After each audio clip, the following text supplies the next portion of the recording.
Santa Clarita's hometown station, AM 1220 KHTS. Let's get a look at traffic now. Traffic every 10 minutes. I just totally zoned. I just got into a different zone there. Prima Pediatrics Healthcare Hour. I looked at traffic and I got into traffic mode. But that's okay. Traffic is good, by the way. Good heavens. Just crossed my wires there. PrimaPediatrics.net for more information. And you can give them a call, 424-9000. They're over there on Via Princesa across from Costco. And we wanted to shift gears, get into a little summer fun type stuff or not so fun type stuff. And we wanted to talk about maybe some, at least I wanted to talk about, I'm going camping this weekend. And, there's going to be, mosquitoes and bugs and all different types of things. And should we be concerned as parents for some of the bugs and bites and rashes that we will face this summer? Yes, not because most of them are all that serious, but because they're such a pain in the behind.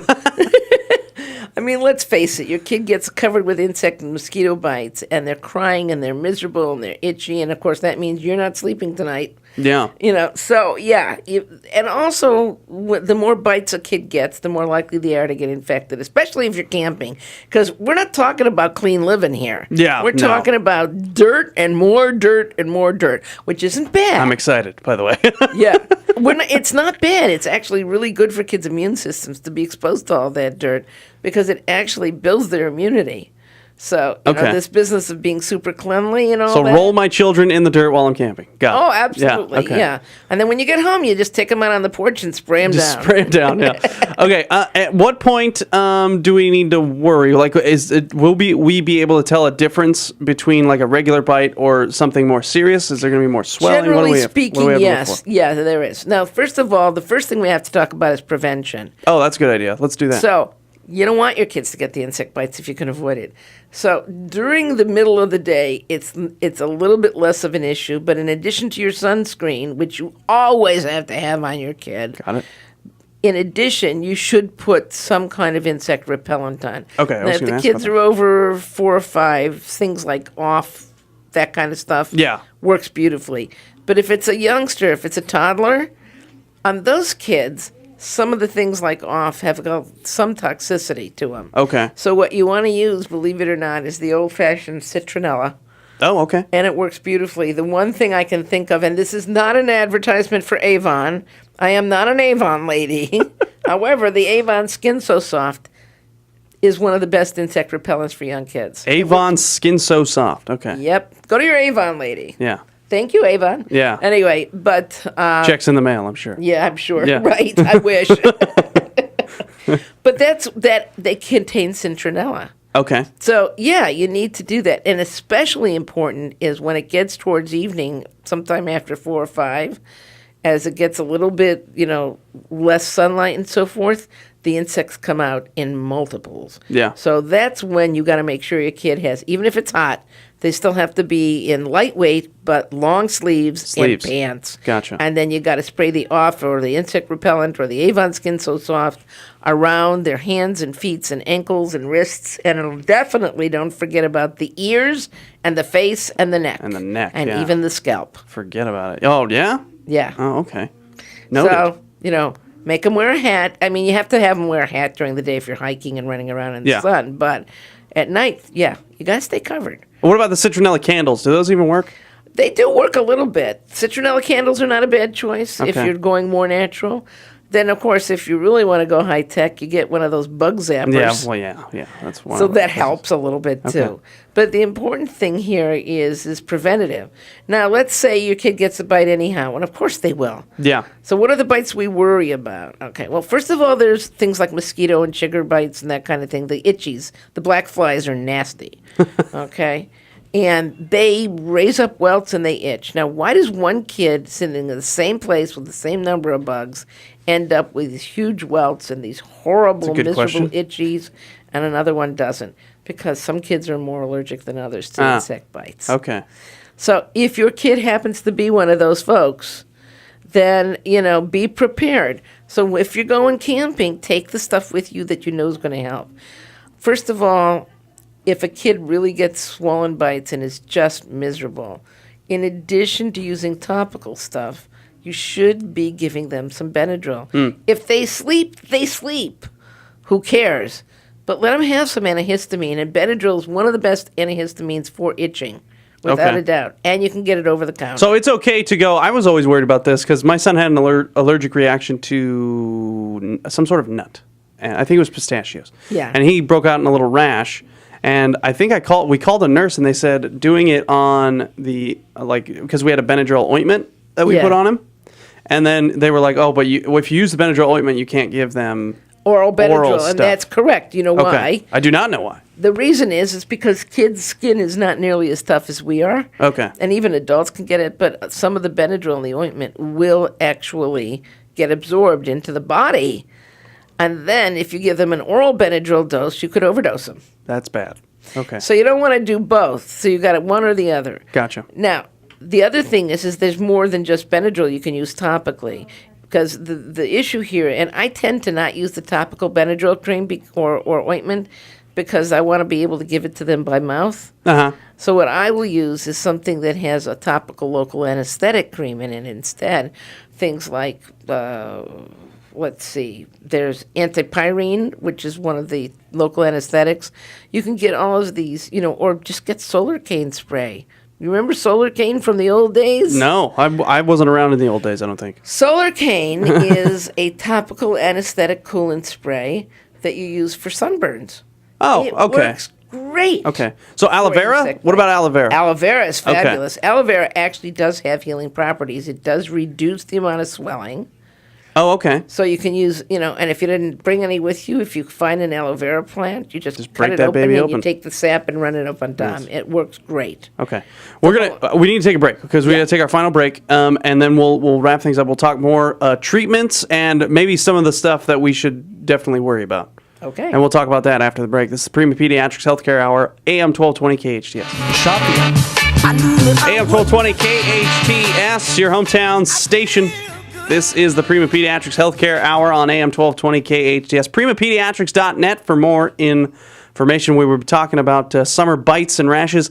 The part of, being a person, inevitably during the summer, is you're going to get some bites and stuff like that. We used to not have as many mosquitoes and stuff around here, but now, yeah, we got them. And, okay. The closer you are to any open field areas, which obviously in Santa Clarita is everywhere. Yeah, that's it. The more you're going to have. Ticks and all that stuff as well. You have to worry about. Now the ticks are not as big in this particular area, but any of the mountain areas around, you definitely get my favorite one, which is Dermacentriconus, which is the dog tick and the deer tick. Ah, yes. And those, of course, do carry Lyme disease. Now, do we have as much trouble with Lyme disease here as they do in the East Coast? Nowhere near. Yeah. But do be careful. Yeah. So if you notice that there's a tick bite, you need to remove the tick as quickly as possible. Yeah. And you need to observe your kid to make sure they're not developing the classic rash of Lyme disease, which is this big red circle with an area of clearing in the middle and then another area looks like a target. Yeah. Okay. So if you think you've got something like that, you need to see the doctor for that. Because believe it or not, Lyme disease is totally treatable if you catch it at that point. And then you don't have any other issues. Yeah. So those are the things you got to watch about. And if you're going into the Sierras at all, then you need to be a little aware of Rocky Mountain spotted fever, which kind of looks like a case of measles. No. Yeah. Okay. But it isn't. So that's because it looks like measles, but instead of being on the trunk, it's really on the hands and feet. Okay. And on the extremities.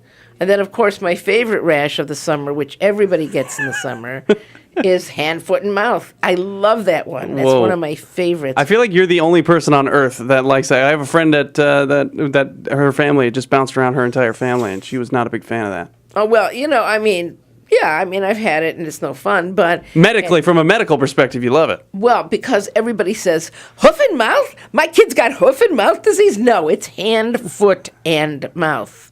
The fun part about it is that it gets the palms of your hands, the soles of your feet, and the inside of your throat. And the best part of it is that people think you got chicken pox, which you don't. And even doctors tell people they have chicken pox. It's not chicken pox.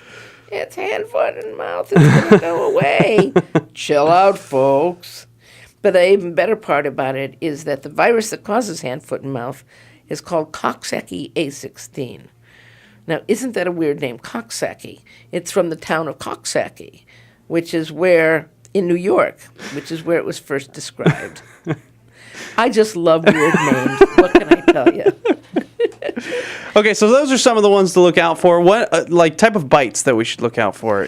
Obviously, mosquitoes. Mosquitoes, chiggers, black flies. Then, of course, in this area, of course, you got to watch out for poisonous snakes. Okay, absolutely. I mean, they're not very common, but we've got plenty of rattlers around here. They're around, yeah. You got to be aware of possible black widows because plenty of people have them in this area, as well as the brown recluse spiders. The spider bites are bad. Yes. Not the general spider bites, but the brown recluse and the black widows are not good. Avoid those. Yeah. Yeah. And the reason is because they can make you sick as heck, Yeah. and they can actually kill you if you're a young infant. Yeah. But if a kid gets that kind of a bite, you're going to know because they're going to be screaming in pain. Yeah. So you need to take them to someplace that knows what they're doing. Henry Mayo ER, by the way, is quite excellent on that. Noted. Okay. So that's a good thing to be watching out for. And then, of course, the general rashes. Don't forget that if you let your kid get overheated and they sweat a lot, they're going to get a heat rash. Yeah. It's okay. How do we feel about dumping water on kids' heads when it's hot? Is that okay? Is that an okay thing to do? As long as they don't choke on it and they don't get mad at you, sure. Okay. Why Well, they not? might get mad at me, but it's still. One of the best things to do to cool your kids off when it's really, really hot. How do we do that? It's so old and it works so well, especially if you don't have air conditioning or anything like that. You take one of those old you get a styrofoam ice bucket, Okay. one of those things that costs a couple bucks. Okay. And you fill it up with a bag of ice and you throw water on top of it. Then you take the cheapy white Turkish towels, like hand towels. Yeah. And you throw a bunch of them in there. And then you have the kids take the wringing wet ice water towels and put them around their neck and hanging down onto their chest. Cools them Fabulous. off. Cools them right off. Everybody gets cooled off with that. It's so comfortable. And if you're really, really hot and sweaty and you got a fan, stand in front of the fan, and what you've got is air conditioning. There you have it. You have your homemade swamp cooler. There it is.